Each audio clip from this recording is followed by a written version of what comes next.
Good morning, everyone, and thank you for coming along this morning to the PASA webinar on consumer duty.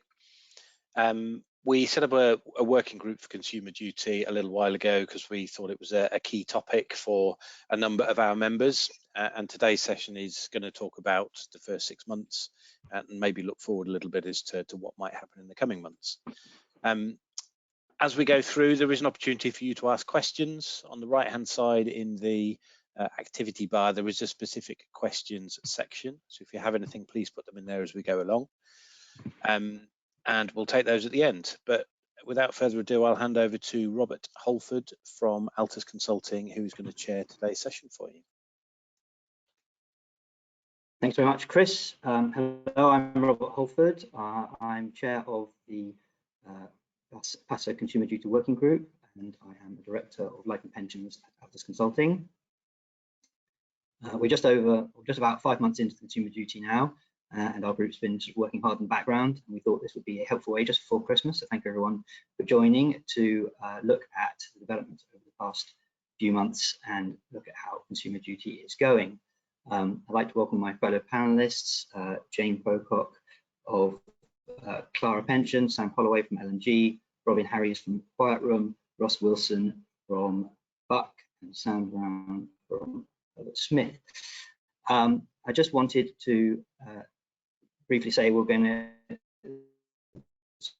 structure of this, we're going to start with a few short presentations and then move on to questions later on. So hopefully we'll have plenty of time for questions at the back end.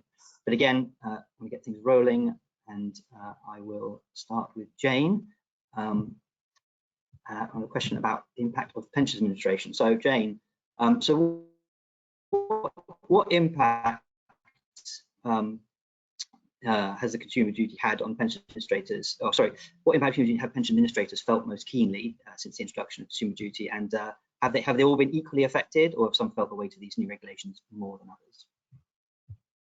Thank you, Richard, and good morning, everyone. Just to give a brief introduction, I'm Jayne Pocock, and I'm Head of Trustee Services at Clara Pensions, which is the UK's first super fund. I have many dealings with TPAs in my current role, and one of the key aspects Clara considers when reviewing TPA systems and processes is the member experience, in particular the treatment of vulnerable members. And this is why we have a very keen interest in understanding consumer duty and how this is evolving in the TPA space. Just to answer to Richard's question, so it's important to reflect on what is consumer duty and how does it apply to. So consumer duty can be summarized as follows. Its purpose is to deliver good outcomes to retail clients, which for us means pension scheme members. This means firms must act in good faith to customers, avoid foreseeable harm, enable and support retail customers to pursue their financial objectives. The four main areas that fall under the duty are products and services, price and value, customer understanding, and customer support. So the last two, which is customer understanding and customer support, are the areas that apply in the main to scheme administrators. So I've asked several TPAs over the past month how consumer duty has impacted the services being delivered.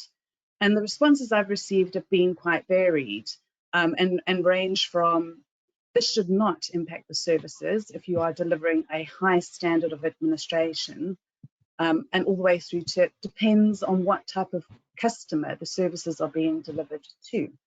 So clearly, TPAs are on their own journeys to implementing changes.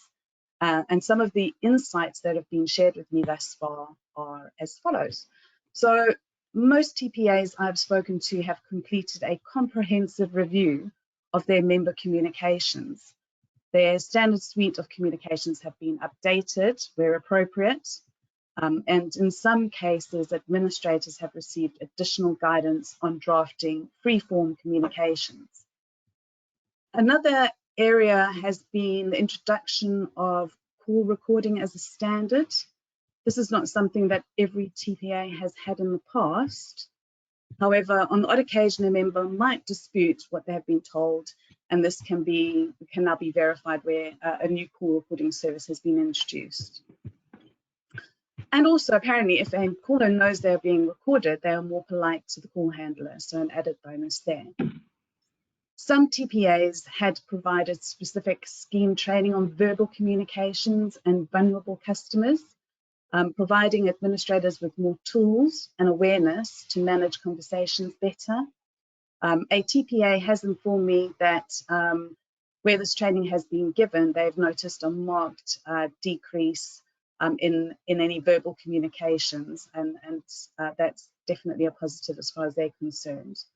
There are also cases where some TPAs have not changed their call response processes at all, but they have introduced things such as vulnerable customer flags, which forewarns administrators of any vulnerabilities when they are responding to a call. So there's also been, in other cases, the outsourced administration service provided to a FCA regulated business. In other words, where insurers have outsourced their administration, and this has been ring-fenced within a non-FCA regulated TPA business. And here it was quite interesting because the processes for the outsourced services have been updated to support administrators via the introduction of additional software to assist with answering probing questions from members and signposting members to additional sources of information. And this is a clear example of where TPA may be wearing more than one hat and structuring their services differently depending on whether the client is FCA regulated or not. In this example, the intention is to eventually introduce the enhanced services across their entire client database, but for now, these enhanced services are provided to the FCA regulated clients only. So finally, have all administrators been equally affected? Well, clearly some firms are not FCA regulated, so do not need to comply with consumer duty. Those that are FCA regulated need to review all of their member communications, tailor these to meet specific needs, including their online member platforms. They need to introduce call recording functionality and provide additional training for administrators to assist with identifying vulnerable members. FCA regulated firms also need to develop management information to demonstrate compliance with consumer duty and establish criteria for measuring good member outcomes. So in conclusion, by having this disparity over which organisations the regulations apply, we may be creating a two-tier system whereby the customers, who are our pension scheme members, of firms who are FCA regulated will have more rights or arguably better outcomes than those who are not. On that note, I'd like to hand over to Samantha Holloway, who's going to discuss monitoring customer outcomes. Thank you, Jane. Yes, so our next question. Yes, we like Samantha quite a lot. So we've asked her the really easy question of the group, and that is, what metrics should organisations be tracking to show they are delivering well against consumer duty requirements? And what lessons, if any, can the wider pensions industry learn from the implementation and tracking of these metrics to date? Acknowledging it's only been a few months, but yeah, Sam, over to you with the easy question. Thank you, Robert. Yes, so I'm Sam Holloway, Senior Conduct Risk and Compliance Manager at Legal & General. And yeah, what a delightful question. I think everyone probably would agree that of everything that we're all still grappling with, this is the one that firms are yet to be confident that they've got fully right. So I was just going to talk to you, I guess, about the approach that we've taken at Legal & General, some of the areas that we think are important, and some tips, I suppose, as to the kind of things that you can draw on yourselves. So I think for me personally, whilst it was tempting to start to dive straight into the suggested MI and the FCA guidance that's associated with each of the 4 outcomes that Jane just mentioned, I actually think it's better to do a far broader exercise, starting with some of the cross-cutting rules, in particular the requirement to enable and support your retail customers to pursue their financial objectives. I think doing it in this way sort of promotes broader thinking and makes the whole exercise more firm and product centric. So if we could have the next slide, please. I think you've really got to start from what, considering why your members have a pension in the first place. What is it aiming to provide? What are the foreseeable harms that could prevent it from meeting those aims? And how that will change over the life cycle of their journey with you as well. For example, when people are in accumulation, the critical factors to whether the product is meeting its aims or not will be default design and investment performance, and they must be monitored and where necessary adjusted. And to be honest, a bit like Jayne was saying, that this will already be taking place. There are obviously existing obligations around that. It's important not to kind of lose sight of that being a really critical factor.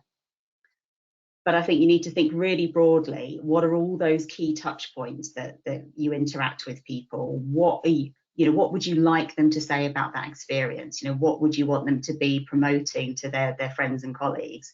And actually, how could things go wrong with it? What are the things that you really don't want them to be experiencing? And then it's about identifying, well, the sets of measures that are going to inform that. So one of the things that we did, for example, is we already had telephony surveys running, capturing things like net promoter scores.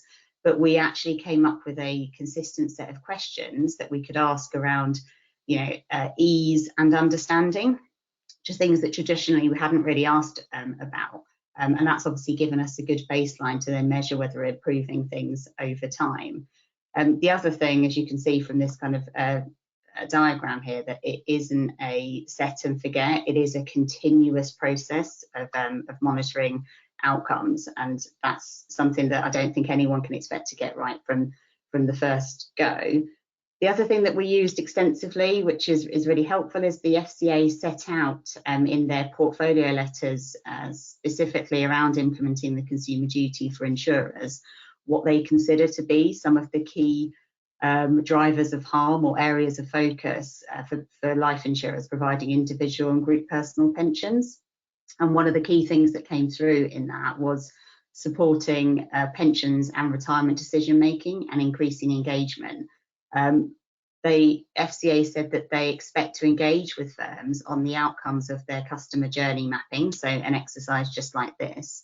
And also their comms reviews. I know my colleague's going to speak a bit further about comms in a minute, but I think one of the approaches that we took is that before diving straight into assessing individual communications, it's really helpful to develop a set of principles that you will use to both assess and create your communication. So does every communication have a clear objective? What is the real purpose of this communication? What do you want your members to do in response? What is the next best action for them? Have you considered, the literacy of your customer base? Ensure that you are truly writing for them in a way that they can understand, which is not easy. When you look at things like the Financial Lives Survey data that says that, sort of average literacy, reading age is kind of across the UK is that of a 9-year-old. Very difficult to explain some, complex financial terms in that way, but it can definitely be done, and there are great tools out there that you can use to kind of assess the readability of your communications and to make suggestions. And then lastly, I think this is the bit that is going to be quite tricky, is once you've got the key metrics and the key things that you want to measure, I think it's clear that the FCA stresses that firms need to consider how to segment that member base and explore whether different groups of customers are getting different outcomes, particularly those that may be suffering from drivers of vulnerability. I think we'll need to do more to meet their expectations there and think about what we can't see or what people haven't told us that we can infer from what we know about our member base. I think, to summarise, the FCA definitely expects regular monitoring and appropriate responses to continually improve these outcomes. I think the key challenge for most firms, including ourselves, isn't a lack of data or MI, but is actually how do we bring together vast amounts of it in a way that really provides insight into outcomes, harm, and the root cause to enable you to do something about it. But I think, yeah, take it very broad, go very broad, try and bring it then up to a level, and keep refining. But communications is a key area that I believe my colleague Robin is going to talk about next.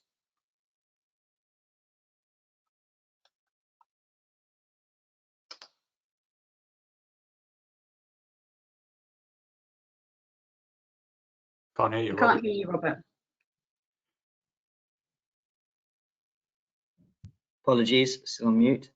Yes, next I'd like to come on to Robin Harries from a firm who, excuse the pun, Robin, have been making quite a lot of noise in this area, Quietroom, to talk about how do we improve, or how do we communicate value to consumers, and how do we help them communicate with us as to whether outcomes are improving and delivering good value. So how do we get that kind of two-way communications from our consumers in the pension space? Robin. Hello, good morning, everyone. I'm Robin Harries. I'm a lead consultant at Quietroom. We're a communications consultancy. We do most of our work in pensions and investments. And so we've done a lot of work this year in consumer duty. Lots of firms trying to figure out particularly the consumer understanding outcome. There's a lot of subjectivity in it, in terms of the language that it uses and in terms of the direction that it gives firms.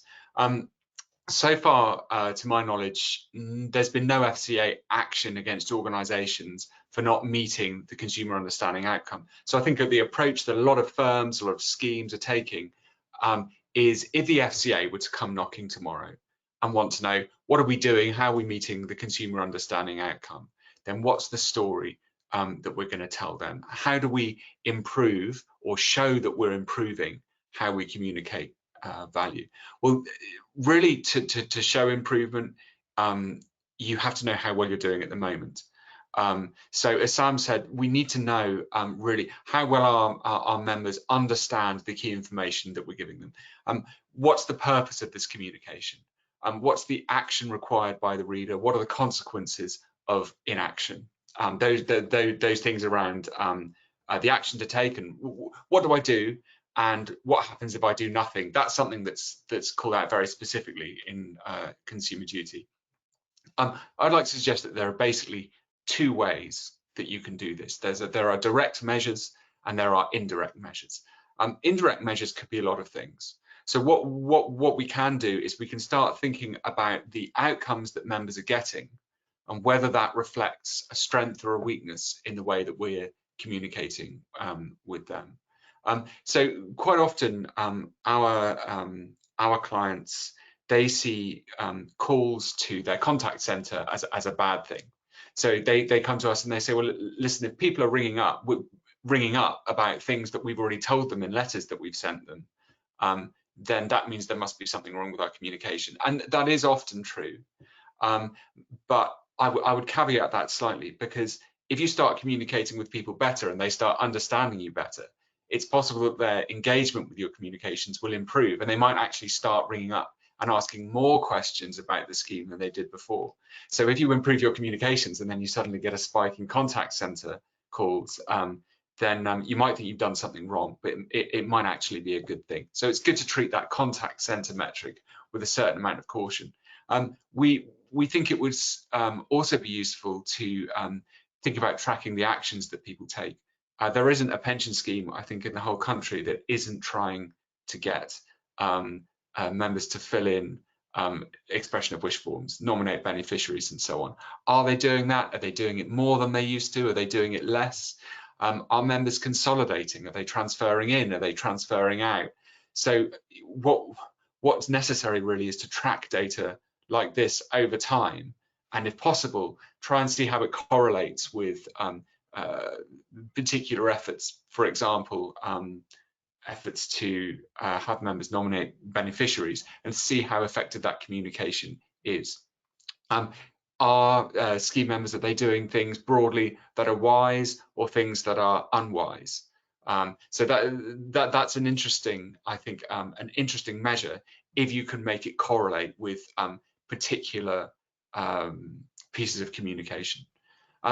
Then there are direct measures. So asking members directly whether or not they understand the communications that we that we push out. I think when it comes to this, there's no substitute for a member survey. If you're a scheme of a reasonable size, you should be looking to do a fairly regular member survey, because this gives you a baseline of information for how members feel about the scheme, how well they trust the scheme, and the things that they understand or that they don't understand. It kind of helps you take the temperature of what your relationship with the membership base is like. I know a lot of people want to know, well, they want lots of magic numbers. How often should we do this? You know, how many members is a good response rate? I don't know. It's possible that lawyers or actuaries might have a standpoint on the minimum number of people to be involved in order for a survey or for a feedback exercise to be valid. I don't have a magic number for you, I'm afraid, but what I would say is that doing nothing, not doing anything, isn't an option. So if you find that you're not getting very much engagement with kind of member feedback exercises, it might be worth kind of going back to the start and thinking about why that is. But if you want to check understanding of specific documents, and this is something that I know a lot of our clients are doing at the moment, and a lot of schemes and IFA firms and so on are doing, then you need something a bit more targeted. So what the FCA says in Consumer Duty, it's very keen on focus group exercises. So it says, listen, you focus group your products to see if they are desirable to your intended customer base. You should be doing the same thing when it comes to communication. So you should be getting focus groups together and asking them, do you understand this document or this piece of communication? I don't want to I don't want to naysay the FCA on something like this. And if the FCA says it likes focus groups, then maybe we should all do focus groups. Our feeling at Quietroom is focus groups aren't actually a very good tool for gathering this kind of information. The reason for that is that you get a group dynamic, and that can distort the outcome of the exercise. So nobody in a group of people wants to look like they understand less than everyone else. Very few people in that kind of environment are prepared to admit to feeling ignorant. They worry about seeming foolish. So if one person says that they understand something one way, somebody else who doesn't understand is likely to copy their response, and that can have a very distorting effect. Especially if that other person's wrong, you might end up with a very bad result. At Quietroom, what we tend to favour doing is one-to-one qualitative testing. So you take a small number. You can take depending on the platform you're using, you can have people who are fairly randomly selected. You can select people on a demographic basis, or you can try and select people from your membership base, and you can put pieces of communication in front of them and ask them questions about it, often on an online platform on a one-to-one basis. What this means is that you're often working with quite small groups. So you might survey 5 or 10 members on a piece of communication on a qualitative basis. But there's something I heard the other day about the manhole theory.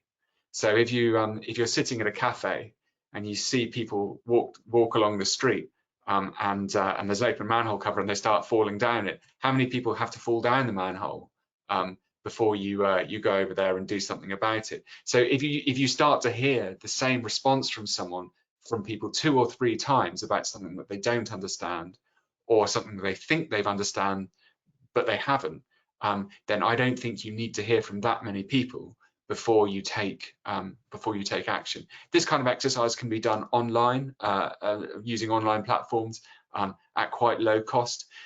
One thing that we hear, that we know a lot of organizations are grappling with, is sheer volume of documents. So they say, well, listen, I've got hundreds or even thousands of documents. How can I qual test all of this stuff?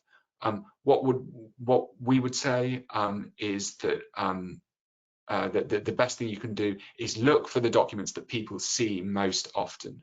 So if you have particular forms or particular packs, say the retirement pack that you send out to all members, that's a really, really good place to start, because that's a really, really high incidence communication. And it's also a communication. Sorry, Robert, you're going to cut me off? No? No, Okay. I was just hovering over the button. Okay, I'm wrapping up now in any case. Sorry if I've gone on too long, but essentially essentially, if you look for those high incidence communications, those are the ones that the consequences of misunderstanding are probably quite high. If you start there, and as I said, go back to the absolute fundamentals.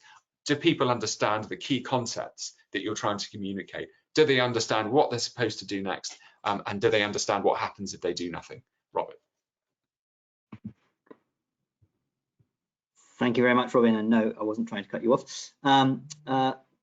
Interesting view on the manhole cover theory there.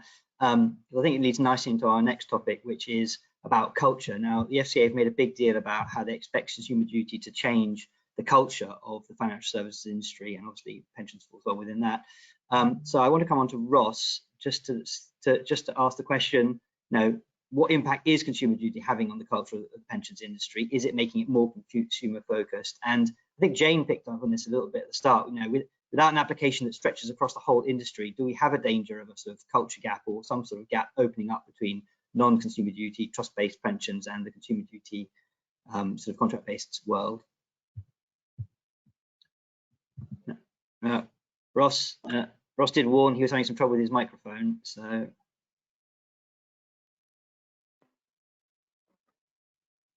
Can you hear me? We can. You can hear me. Excellent. That's a really good start. So apologies for the strange angle. My main webcam has stopped working, so you're getting my good side this morning. So hi everyone, my name's Ross Wilson. I am Head of Business Improvement and Governance for Pensions Operations at Buck. And I feel quite lucky and able to talk about the cultural impact of Consumer Duty, because I get to look to the future a little bit more. So yeah, it's a really important question, particularly when we have part of the industry that will see a cultural change just as a result of the regulations, and the rest won't. So I'd like to start off by being slightly nostalgic to begin with, and going back to the hazy days of eating out in the 1980s. And it was hazy at that point in time, for those that can remember it, because it was legal and quite common for people to smoke in restaurants. Restaurants, however, did understand that not everyone wanted to be necessarily sitting in smoking areas, so they offered a smoker section and a non-smoking section. And again, for those that didn't experience it, you might be thinking, well, how did they manage that? Well, they used some really high-end technology. So they had little signs that said, smoking area, and sometimes they had a little string that had the sign on it as well, and the smoke automatically knew not to cross that barrier. Obviously, that didn't happen, and everywhere was a smoking area, and it was just a matter of density. And hopefully, in a more positive way, I think we'll see similar outcomes from Consumer Duty, and that good practice and innovation will be pervasive, and it won't recognise the lines that are drawn from either regulatory regimes or arrangement types. And I think you can see that from what Jayne was saying at the outset. It might not be there now, but there's intentions for the good practice that has been driven by Consumer Duty to benefit arrangements that maybe aren't covered. Still think there is the question of density. So the further that you get away from a regulated entity, we might not see the same degree of group practice and innovation coming through. I think in terms of culture, it's important to remember that arrangements that are subject to regulation by the FCA, it's not a no man's land. It's not, it's not the Wild West. There is input from the pensions regulator that impacts on this area. So a couple of examples. There is a TPR regulatory objective that people can access helpful information, guidance and advice that enables them to make well-informed decisions. We have the DC code, which states make sure you understand your pension scheme members' views and needs, and you communicate with them at the right time and the right way to help them make good decisions. And not to steal Sam's thunder, but we also have the value for money framework. Where we perhaps do have a potential gap is where it comes to DB schemes. So to give you an example, if you were to go onto the TPR website and navigate to the section on detailed communication and reporting, you'd find the DC code, but you wouldn't find a corresponding DB code. Now, in some ways, that's to be expected. DB members don't have the same ability to influence their retirement outcomes when compared to a DC member. And from a regulatory perspective, the focus is more on the security and the payment of that promised benefit. That said, even for some of the things that have been said on the webinar today, there are aspects that are under the Consumer Duty banner that would definitely benefit DB members. It's still important that they can access information and transact without undue barriers. It's still important that they understand the information that they receive. So I think it'll be really important as this develops that as a broader industry, we make sure that everyone's brought along on the journey. So where do we go from here? Going back to my restaurant theme, I know quite a few people that suffer from quite a debilitating condition known as food envy. If you haven't experienced it yourself, these individuals will be having the best meal of their life, but if you look across the table and see that someone's ordered something that looks a little bit fancier and a little bit tastier, then their entire enjoyment of their meal goes out the window and they're left with feelings of frustration, regret, and anger in some cases. And I think we might start to see a kind of regulatory food envy come through as a result of Consumer Duty. So once the rich offerings from the Consumer Duty start to be served up, we might see the regulator looking across and saying that they fancy some of that themselves. There have been some indications. So the regulator has noted that they're working with the DWP to consider how to further support savers, bearing in mind the Consumer Duty and tying in with the wider work on advice and guidance. So I think it's a watch this space in terms of where we go from a regulatory perspective.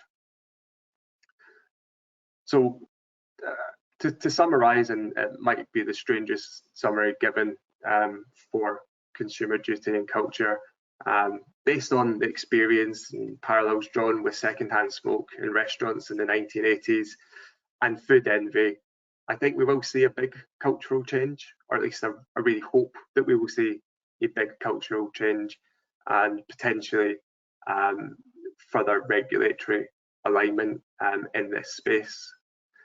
The important thing from a regulatory and the broader industry perspective is making sure that we bring everyone along on the journey, and in particular thinking of DB members, that they're not standing outside the restaurant in the rain and in the cold looking through the window at what's being served up. Back to you. Thank you very much, Ross. So over now to Samantha Brown to discuss the first possible piece of food envy, or I don't know, maybe secondhand smoke, wafting over from the FCA, which is the new value for money regulations. And Sam, if you could just quickly go over how the Consumer Duty, or you believe the Consumer Duty is likely to react with this, the regulatory change proposed in value for money, and how much the two pieces of regulation currently look like they sort of overlap, and are there dangers of the ever-present sort of, you know, regulatory arbitrage? Not sure what kind of food analogy that is, but you know, sharing platters or something. Or yeah, thank you, Robert. Thank you. For those of you who don't know me, I'm Sam Brown. I'm the head of our pensions group and managing partner for employment pensions and incentives at Herbert Smith Freehills. I'm also one of those people that Ross mentioned who suffers from food envy, although I'm not sure it's ever driven me to anger. But anyway, perhaps some of the confusion between Consumer Duty and value for money might do. So thank you, Robert, for the question. I thought it might be helpful to start actually with a brief refresh on the current regulatory environment as it applies to DC schemes, because there's already quite a mismatch, or what analogy could we have? A busy, a very busy food platter with many different types of food on it. So at present, the regulatory framework, as I'm sure many of you know, applying to occupational and contract-based DC schemes and their providers is different. So in an occupational scheme, as part of their governance framework, trustees are required to consider, amongst other things, costs and charges, and to report on the extent to which their fund arrangements provide good value. That's the regulatory phrase, good value for members. And of course, it's worth bearing in mind that in the background, part of the reason for that requirement to report on good value is also around trying to drive consolidation at the smaller end of the market to improve value through consolidating smaller schemes. But in a contract-based scheme, the Independent Governance Committee doesn't report on good value. The Independent Governance Committee has to address whether the arrangement provides value for money. And in addition, and overlaying that assessment, the provider of a workplace pension scheme will also now be subject, since earlier this year, to the consumer duty. The consumer duty, of course, doesn't apply in the same way to trustees of occupational pension schemes because they're not FCA regulated. And so what this means is that at present, and thinking back to what Sam and Ross were saying about the potential for 2 tiers, at present we already have a quite fundamental difference in the regulatory regimes as they apply to these 2 different types of arrangement. The good news, I suppose, is that going forward, it's intended that the regulatory arbitrage between trust and contract-based DC schemes will be bridged, at least in respect to value for money, because all DC pension schemes will be subject to the same DFM framework. And that's been consulted on and has been for some time by collectively the FCA, the DWP and the pensions regulator. The consumer duty, of course, however, will not be extended to apply to trustees of trust-based schemes in the same way. And so there will remain a regulatory gap at that provider level in relation to the application of the consumer duty and the tests under that. So I suppose that the really fundamental question then for practitioners is what these frameworks provide and whether there is a gap or an arbitrage or indeed overlap between them. So the consumer duty, of course, applies across the FCA regulated universe, looking at interactions with retail customers. And just focusing for today on the value point, it places obligations to deliver on firms to deliver good outcomes for retail clients. So it's an outcome objective driven piece of regulation. And the pertinent outcome, I think, is the price and value outcome. And to meet that, firms must satisfy themselves that consumers are receiving fair value for a product. So in the case of pension schemes, let's say a fund or a range of funds into which pension savings can be made must provide fair value. Fair value, notably not value for money, but fair value is measured by reference to a concept of reasonableness. Is the amount paid for the product reasonable relative to the overall benefit of the product, having regard to both financial and non-financial factors? And the specific factor that is drawn out repeatedly by the FCA is customer service and customer experience. And this, of course, is looked at by reference to the product's target market. And in assessing fair value, again drawn out in the consumer duty guidance regulations, is that providers can take account of the costs of establishing and running their arrangements, as well as investment performance, quality of service, etc. The value for money framework is narrower than the consumer duty because it's focused on this one point about value, but it applies more broadly because, as I said previously, it will apply not only to contract-based DC schemes, but also to occupational schemes. And this is the first time that there's been what is hoped to be a consistent regulatory regime across those two types of scheme. Like the consumer duty, the VFM framework is intended to be outcome driven. And the aim, the very clearly stated aim, is to improve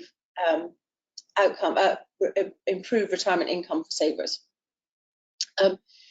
Now what that means, and thinking back to how the FCA has described fair value, the DWP has said that value for money means that contributions, and I'm quoting them, I should say, contributions are well invested in the best interest of savers, ensuring that savings are not eroded by high costs and charges in the context of the market. Now, within that description of value for money, the FCA does, the DWP does say that customer service and oversight are within the test, but my reading is certainly that they are of perhaps a secondary order, and less weight can be placed on them than I read as part of the fair value assessment. So are the two regimes providing for identical things? My own view is that whilst they're similar, they're not identical. And interestingly, as a lawyer from a drafting perspective, the VFM concept has been around for many years now, and had the FCA wished, the consumer duty could have been crafted using a concept of VFM rather than fair value, and it wasn't. And I think in part this is because the two tests are looking at the question from different angles. One is looking at is a provider assessing, or a firm assessing, whether it provides fair value, and it can have regard to its own interests there. Whereas the VFM test, of course, the trustees of the IGC have to put themselves in the shoes of the member, and I do think those are slightly different tests. I also think the VFM test naturally requires a look at the market in general and a comparison of what else is on offer, which is different from the way in which the fair value test is approached. The distinction isn't reflected, I don't think, in as far as there's currently overlap. So there is some integration between the two frameworks, although it's limited. And specifically at the moment, a provider of a workplace pension scheme is required to use the VFM assessment provided by its own IGC when it makes its fair value assessment. And if it disagrees, then it has to explain why and reassess by reference to the VFM framework applicable to the IGCs. So the FCA plainly is seeing the two concepts as capable of elision to some extent. But I think that is quite a harsh tool, and I think there is nuance to come out as to how the two tests would be applied in practice. That said, I think it's a welcome, VFM is a welcome development for trust-based schemes. Will they really, to the two-tier point, will they really be missing out materially by not having the consumer duty fair value test applied to them in the same way as trustees? I suspect not in practice, because I think, and I'm going to jump onto Ross's rather unpleasant analogy here, there will, I think, be permutation across the market as these tests start being becoming more familiar and legislated in the VFM concept, legislated for as well. I think we will see generally a raising of standards and more of a standardization of approach. So although from a drafting perspective the tests are not the same, I think they do require a look through a different lens. I think in practice the overall raising of standards will mean that that the tests and the standards start being applied in a broadly consistent way. I don't think that there will be regulatory arbitrage, to answer Robert's last question, but there is a bit of a wait and see there, because we don't have all of the regulations yet for VFM. We haven't seen how it's going to be implemented consistently across the system. But as I say, my sense is that, albeit that trust-based schemes still won't have consumer duty applied in the same way, that the way in which the VFM test starts playing out in practice will raise standards so that a two-tier system doesn't appear in a materially detrimental way. But it's a bit of a wait and see. So we may well be back here this time next year talking about it again. And you can hold what I've said against me. Thank you very much. Back to Robert. Thank you very much, Sam. As Chris has reminded, does anyone have any questions for the panel at this stage? So far, we haven't had any specific ones. Not, I have one for myself. I also have one, Robert. Oh, well. Sam, was that you? Yes, Sam B. Oh, well, then I'll let you lead off. Thank you. Has Robin reappeared?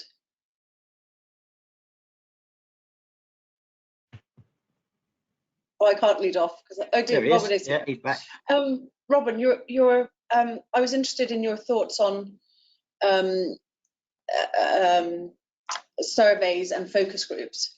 If you were and interested in what you said about the platforms that are available for smaller conversations, if a scheme was looking at doing a membership-wide survey and bearing in mind some of the points that Sam H was making about average reading ages, different customers having different access to technology, etc. What would be best practice, do you think, for a scheme in terms of the format of such a survey? Tricky one. It depends what you want to know, really. I think going back to what I was saying about indirect measures of understanding, you might want to look at how well members understand certain concepts, how likely they are to aim for certain outcomes. I think, you know, it's always useful to ask very simple questions about how good a job do you think the scheme is doing of communicating with members? When the scheme communicates with members, how well do you understand it? Are there any things that you don't understand?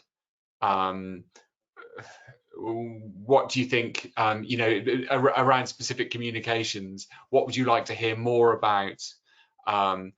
You know, are there any things that you that are going on with the scheme that you don't think the scheme, sorry, I'm getting WhatsApp pings. Are there any things around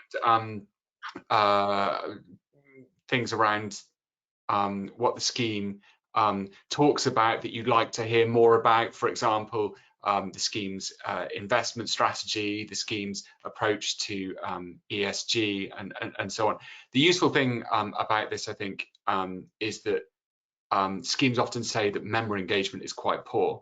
So whenever you ask people about things they would like to hear more about, then that gives you license, I think, to communicate with members more often to improve engagement. And I think whenever you improve engagement, you're also helping to improve member outcomes. Thank you. Okay, anybody else? Okay, so my question was, Sam, for you and possibly Ross as well. What do you feel the end point of fully embedding the consumer duty sort of looks like? We've obviously been through a lot of change. You know, is there an end point that we can see sort of emerging when this becomes more BAU, more like BAU? And what might that look like? Obviously, bearing in mind we have got closed books still to come. I think for me, culturally, it's probably when the frameworks and the values are so embedded in the organisation that we actually stop talking about consumer duty and we just start talking about the things that do really matter. You know, the the investment performance, the decisions that people are making, you know, at retirement. And I think for me, that will be a telling point when that dialogue just starts to shift back to what are the things that really matter in your respective products and services. All the time you're having to remind people about there's this thing, consumer duty, we're trying to raise standards, that probably signals it's not quite embedded as it should be. Ross, giving your culture point. Yeah. So when we're all smoking and eating everyone else's food, is that? First off, given my technical, can you hear me? We can, yes. Excellent. I think it's really just building on Sam's point, that I think when we move away from thinking about it as compliance and we actually think about it as the thing we're doing because it's the right thing to do, and you know, I think there's a big shift. Even you know, the PASA conference earlier in the year, there was a big debate, and I know Robert, you're in and Sam, you're in the middle of it, are we caught by it? Are we not caught by it? And you know, so there's a lot of focus still on the compliance side of it, whereas if we can shift the conversation onto a shall we do this because we get really good outcomes from it, and that's great for members, it's great for schemes, then I think that we'll be in a better position. Thanks, Ross. And Jayne, just from the pensions administration perspective, maybe as a sort of way of just wrapping this up, you know, is there a sort of world in which you know, the duty and value for money, as Sam was suggesting, come together and sort of create a new standard for pension administration, or do we think we're there yet and it's really just, you know, communicating accurately what we're already doing? That's the way to go, and I have seen there's a disconnect between what's happening in the FCA regulated world versus the administrators that aren't that don't fall under the FCA regulations. So I think until such time as we get that common approach, that the same services are being offered irrespective of which regulatory regime you fall under, whether trustee or contract based. But I do think that is coming, and I do think that, you know, the TPAs are embracing this irrespective of the regulatory regime, and standards will improve. I think the focus at the moment, unfortunately, is being directed to the contract-based world, but in time it will extend to the trust-based as well. Okay, thank you very much. Well, if there are no other questions, I think, you know, interesting conclusion from Sam that the consumer duty will be fully implemented when this group is disbanded, because we won't need to be talking about it anymore. So here's anticipating our eventual demise. But we hope you found this session helpful, and we look forward to meeting you at the next PASA session or conference. And in the meantime, if anyone has any questions, you know, regarding consumer duty, please do get in touch with PASA and with ourselves.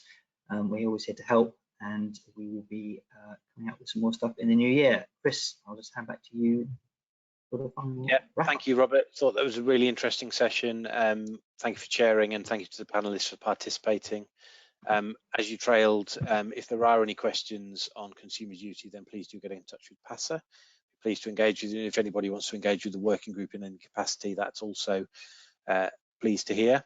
Robert did mention conferences as well. A date for your diary is the next PASA annual conference is on Tuesday, the 30th of April, 2024 in London, and you should be getting some more details of that at some point very soon.